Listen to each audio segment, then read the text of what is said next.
Hello everyone, welcome back to the channel জ্যোতিষ ব্লগে। অনেক welcome, অনেক ভালোবাসা। দেখো আজকে একটা রেসিপি বানাচ্ছি, আর এটা হলো টিফিনের মতন, মানে সন্ধ্যায় তোমরা খেতে পারো টিফিনের মতন। সেটা হলো ম্যাগির রেসিপি। তো এখানে আমি দেখো পেঁয়াজ কেটে নিচ্ছি, আর পেঁয়াজের সাথে সাথে কাটবো হলো টমেটো, তারপরে হলো কাঁচা লঙ্কা, আর হলো আর কিছু না। যদি ধনেপাতা থাকে তাহলে একটু দিয়ে দাও। ধনেপাতা ছিল কিন্তু আমার ঠিক খেয়াল ছিল না, তাই দিতে পারিনি। ও হ্যাঁ, আর লেবু কেটে নেবে। আর এখন দেখো সব কিছু কাটা হয়ে গেছে আমার। তোমাদের একবার দেখিয়ে নিচ্ছি কি কি লাগবে এই ম্যাগিটা বানাতে।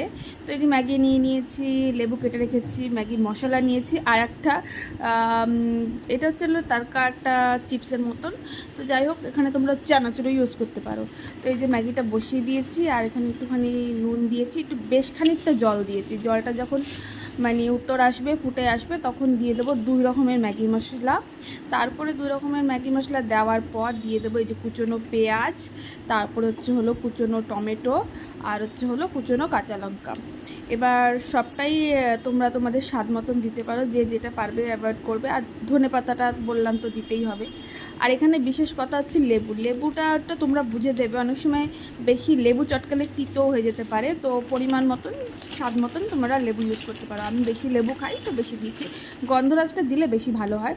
আর উপর দিয়ে ওই একটুখানি চানাচুর বা তারকা চিপসটা ছড়িয়ে দিয়ে যে আমার দেখো ইয়াম্মি ম্যাগি রেডি হয়ে গেছে। এখন আমি খাই আর তোমাদের সাথে একটু কী বলবো, খেয়ে দেখাই। তো এই যে খেতে গেছে, দেখি ওরে বাবা কি গরম, মানে একদম জিভটা তো পুড়ে গেল, কিন্তু খুবই ভালো হয়েছে। তাও আমি এক্সপ্রেশন দিয়েই বলছি যে খুবই ভালো হয়েছে। তো যাই হোক, টাটা বাই বাই।